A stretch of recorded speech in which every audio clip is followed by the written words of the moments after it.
Villa Home Concept, cabinet de maîtrise d'œuvre spécialisé en études et construction de maisons, rénovation et création de villas d'exception, VHC, partenaire de Girondin TV, et Polygone, votre spécialiste bordelais en nettoyage industriel et entretien d'espaces verts, vous présente votre émission.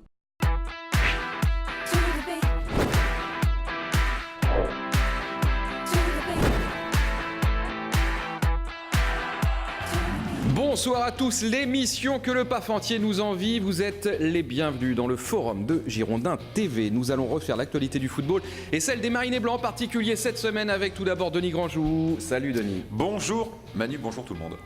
Alain Baudron, The War Machine. Alain, bonjour, ça va? Pourquoi The War Machine? Je ne sais pas. Il est à Guingamp, il fait froid, il va à Lille, il fait froid, il est à Tel Aviv, il est à Francfort, il est partout, correspondant il fait froid partout. Pour Girondin TV, titulaire bien évidemment, inamovible de Gold FM. Ouais, je vous laisse si vous voulez. Hein. Ouais, non, mais allez-y quoi. Mais non, mais je pensais à lui hier pendant le direct, il était là-bas, il avait froid et il a tenu son rôle et il nous ramène les 3 points de la victoire. Je suis sûr que tu étais à jour des vaccins parce que tu sais, pour la Guingamp, il faut être d'accord. Tout à fait.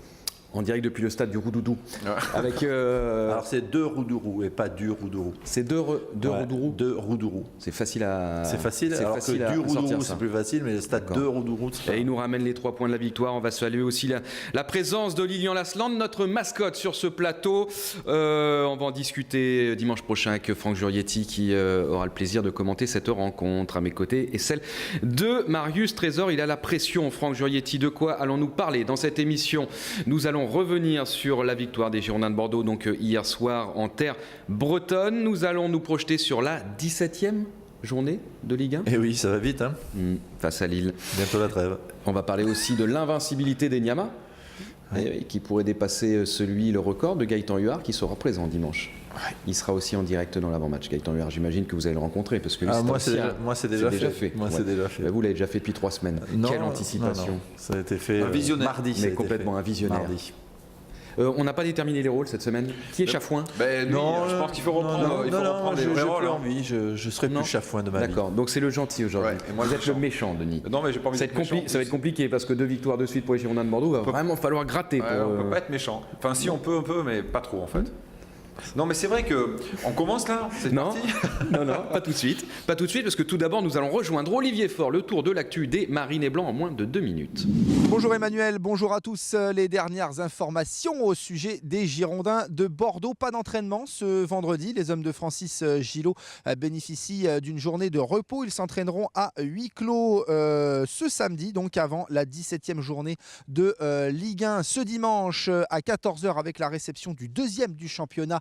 Lille, côté bordelais, Cheikh Diabaté est toujours malade. Traoré et Poco, eux, sont toujours blessés. Les stats Bordeaux-Lille dans toute l'histoire depuis 1946, il y a eu 52 confrontations, 30 victoires de Bordeaux, 8 victoires de Lille et 14 matchs nuls l'an dernier. C'était un match nul, un but partout. Enfin, un dernier mot pour vous dire que l'arbitre de la rencontre sera Monsieur Rainville. Il a déjà arbitré Bordeaux cette saison. C'était lors de la 10e journée Lyon-Bordeaux. Ça, c'était soldé par un match nul, un but partout. Voilà pour les dernières infos, Emmanuel. Voilà, merci Olivier. Nous allons revenir donc sur la rencontre, non pas d'hier, mais d'avant-hier face à Guingamp. Bien évidemment, le classement à l'issue de cette 16e journée de Ligue 1. Vous ne rêvez pas, les Girondins de Bordeaux qui remontent de la plus belle des manières. Justement, dans la première partie du tableau, ils étaient 9e avant le coup d'envoi de cette rencontre. Ils sont 7e, ex-aequo avec Saint-Etienne. Mais on va pousser même le bouchon un peu plus loin, mon cher Alain, puisque vous me l'avez susurré à l'oreille avant de venir sur ce plateau. Virtuellement, Bordeaux est 6e. Mais je dirais même 5e, ex-aequo. À cause de la pénalité pour Nantes. Qui devrait perdre 3 points. Donc on devrait être On doit être 6e, enfin grosso modo 5e ex-aequo avec Saint-Etienne. Un petit but, c'est ça Oui, c'est le but que Stéphano a marqué contre Rennes qui fait la différence. Mais ce qui est peut-être mieux, au-delà de savoir si on est 6e ou 7e, c'est l'écart qui diminue avec la 4e place, qui est la dernière place européenne. On va revoir le classement. Et il y a 3 points, avec l'Olympique de Marseille, qui sera notre dernier adversaire de l'année. Sans Mathieu Valbuena, a priori, qui est le pauvre, s'est blessé. C'est blessé aussi.